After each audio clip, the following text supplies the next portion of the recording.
Hello students, today I will discuss about the psychometric process in a second part, heating and humidification, bypass factor, adiabatic mixing process. These are the contents today I will discuss. In a next slide, first of all we have discussed about the heating and humidification. What do you mean by the heating and humidification? In the last lectures, I already discussed about the heating and humidification.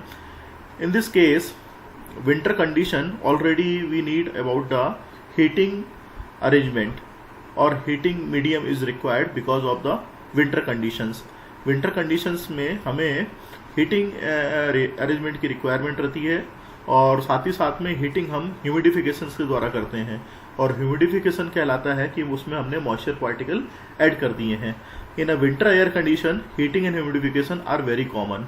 तो ये चीज़ें heating और humidification की winter air condition में चलती है. System consist of A coil for a sensible heating of air from state 1 and 3. यहाँ पे जो अरेंजमेंट आप देखेंगे, this is a heating coil. Air is coming from this side.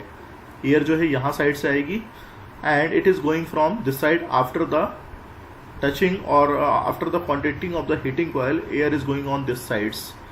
The along the wet bulb temperature line through the state 2. यहाँ पे after the heating effect, after passing through the heating coil, air is leaving from this conditions to condition. Then humidification along the wet bulb line until the required moisture is added to reach. तो जब तक कि उसमें moisture add नहीं हो जाता है तब तक उसमें हीटिंग कॉइल से पास किया जाता है. तो these are the humidifier. Also it is using for the moisture content adding and this is the heating coil where the temperature of air will be increase. In the psychometric chart this process are showing here. The air is coming from this point and after the adding of heat adding of moisture it will be gain at point 2 and after the adding of heat it will get at a point of 3. This is showing in the diagram.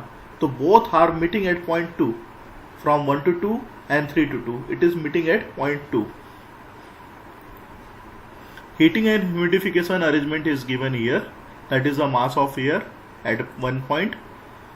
H1 that is the enthalpy. W1 is the amount of moisture at the incoming air. T1 is the dry bulb temperature, and after contacting of the heating coil, air leaving on these conditions M2. But before leaving on the air from the exit side, it will contact into the humidifier. This is the humidifier where the moisture will be added.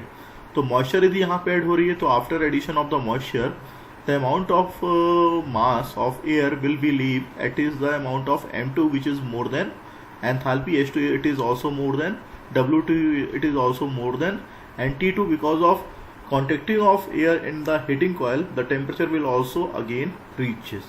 Okay, the value of all these parameters or these arrangements it is showing in the psychometric chart where air it is coming at point this one and the enthalpy is seen from this side in the psychometric chart.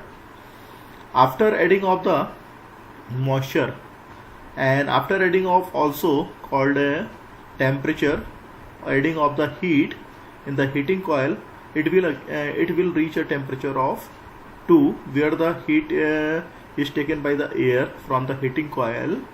This is a process showing here heating and humidification. There will be also a gain of enthalpy which already discussed in the previous slide.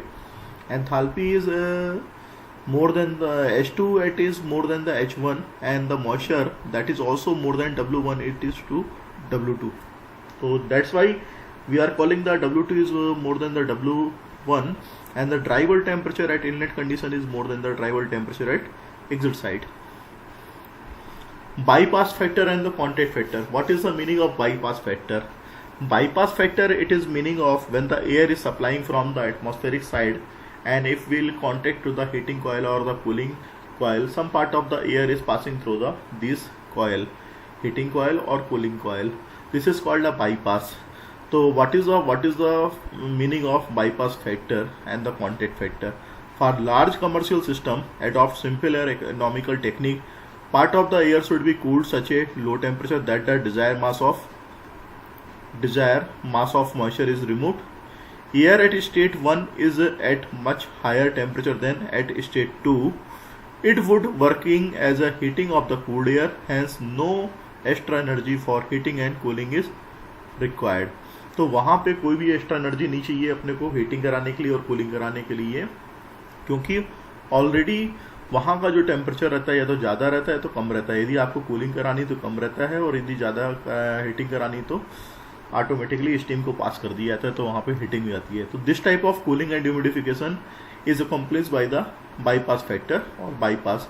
A part of inlet air is bypass without being cooled and rest air is cooled over the coil.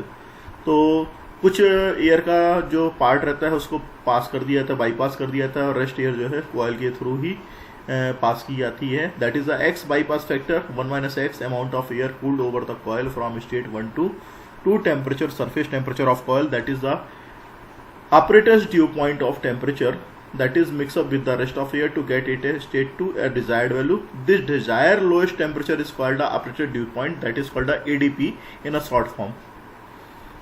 This is shown in the figure where the heating of air is done, or another slides which is showing here cooling of air is showing. So when the heating of air is done, that is steam is passing through these sides. This is the heating coil. This arrangement, it is called the heating coil arrangement, and the steam is passes through the turbine sides. When the steam is coming from this side and air is coming from this side, the atmospheric temperature having the less temperature comparison to this temperature. जब air यहाँ से पास होगी जिसका temperature T1 है, तो कुछ air का जो पार्ट है 1 - of B.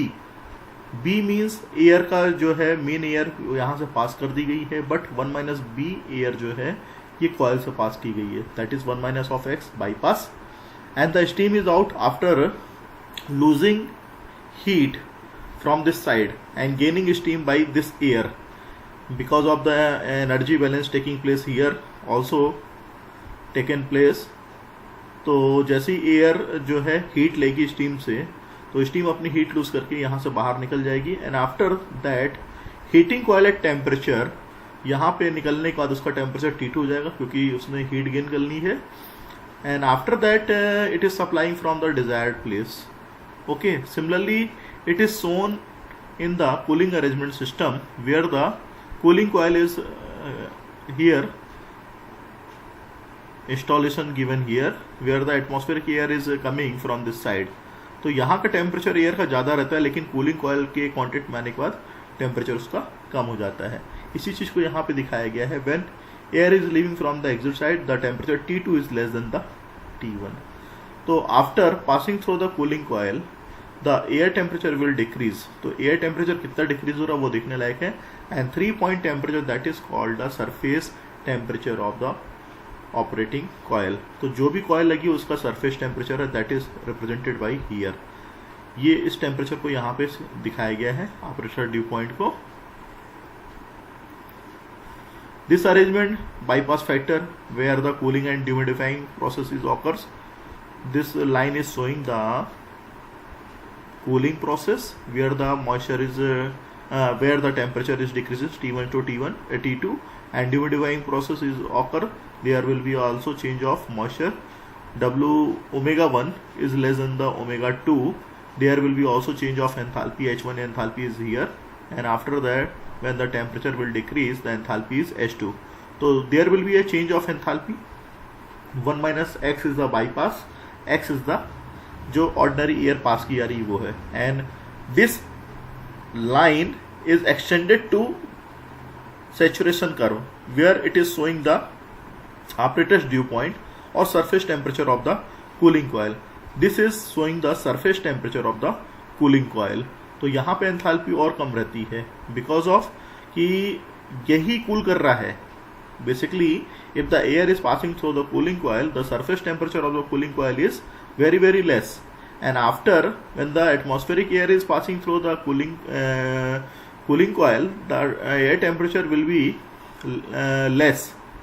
यहाँ का एयर का टेम्परेचर कम हो जाएगा एग्जिट साइड पे, but this temperature always will less than the surface temperature of the cooling coil. In the mathematically form we can define by the x is equal to T2 minus of Ts upon T1 minus of Ts. So here the maximum amount of the heat transfer taking place T2 minus of Ts, and the here the actual amount of the heat transfer. तो कितना heat transfer हो सकता है ये आपको देखना है. तो T1 minus of Ts that is the maximum amount of the heat transfer, and T2 minus of Ts that is the actual amount of the heat transfer. This is in terms of temperature, and this is terms of the specific humidity. This is the in terms of the enthalpy. तो ये सारी चीज़ें आपकी enthalpy के form में भी दी गई हैं, ओमेगा यानी स्पेसिफिक ह्यूमिडिटी के फॉर्म में भी दी गई हैं, और टेम्परेचर के फॉर्म में भी दी गई हैं. तो ये कंटिन्यूसली आपकी चीज़ें कन्वर्ट की जा सकती हैं.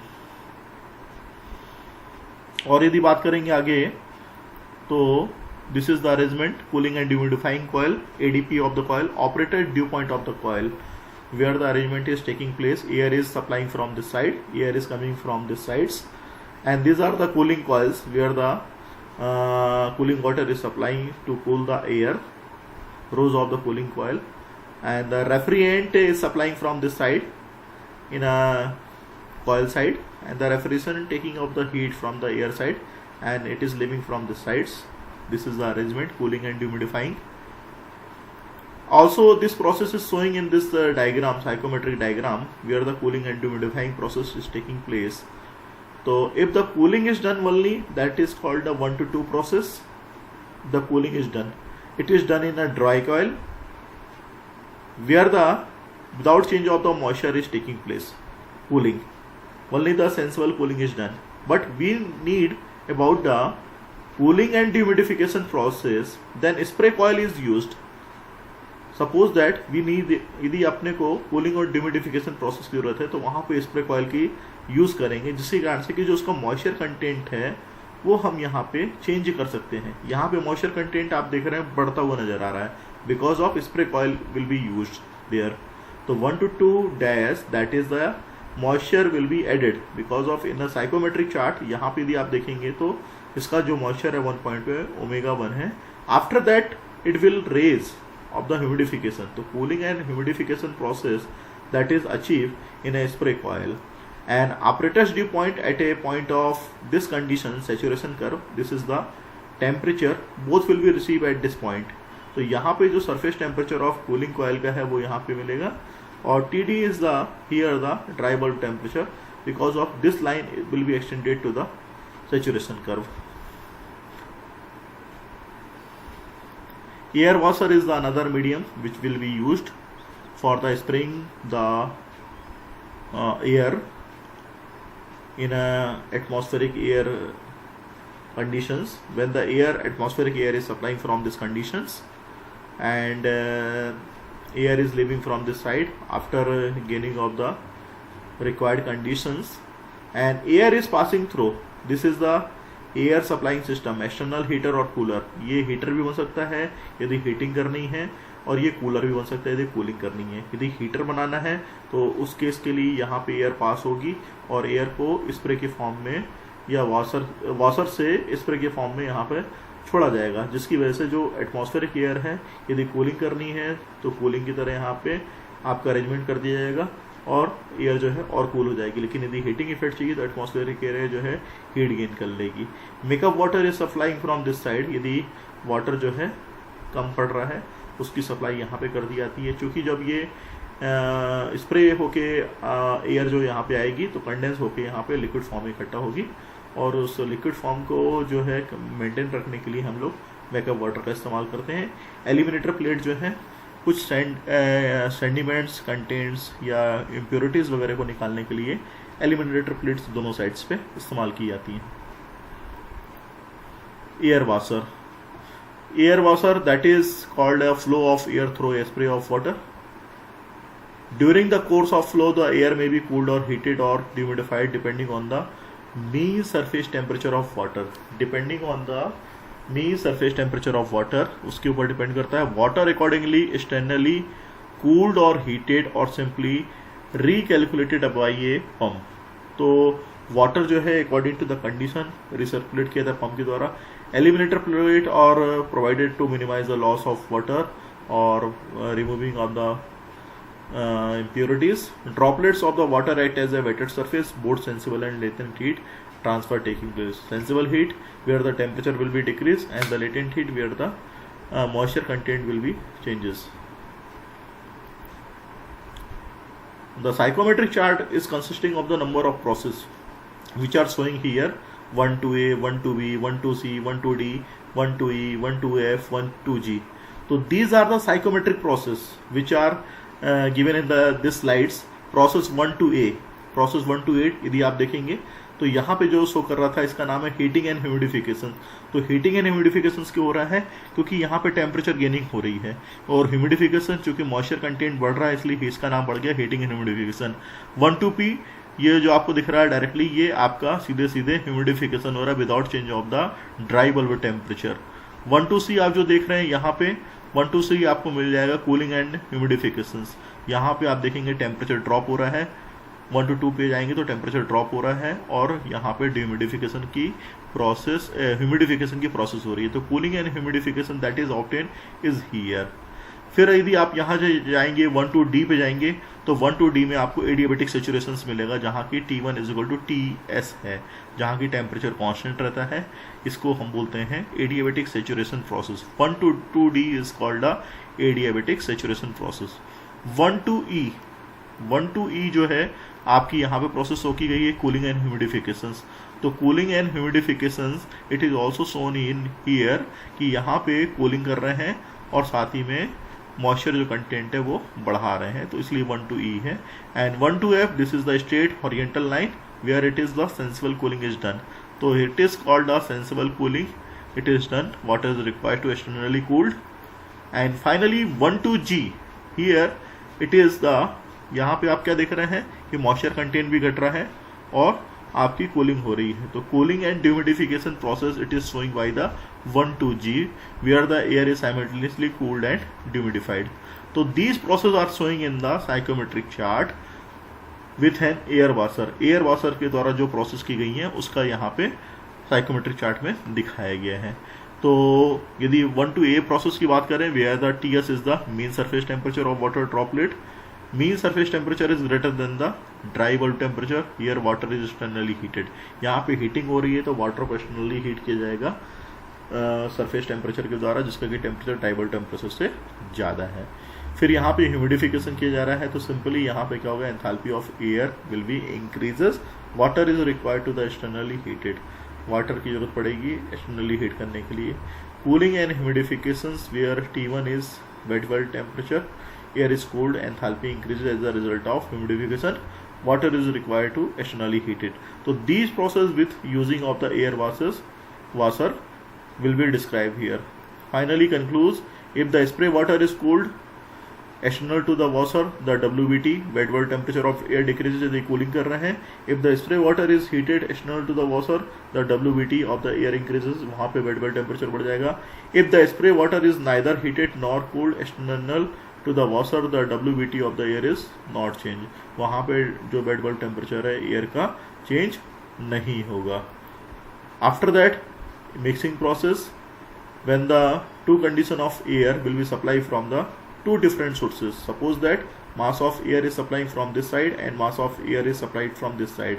After mixing of both air is taking place at this point, and finally leaving from this condition at a amount of taking is the 3 point या mass of air that is taking of the 3 point. So it is showing in here in the psychometric chart. From the atmospheric air it is supplying from this condition enthalpy of H1, and the point 2 where the enthalpy is H2, and point 3 the enthalpy is S3. So 1, 2, 3. So point 3 is the mixing conditions, and 1 to 3 that is the enthalpy raise of that is the change of enthalpy, that is the H1 minus of S3, and from the 2 to 3 where change of enthalpy is taking place, the S3 minus of H2. It is showing is here. Here the moisture content is omega 1, here the moisture content is omega 2, here the moisture content is the omega 3 after the mixing.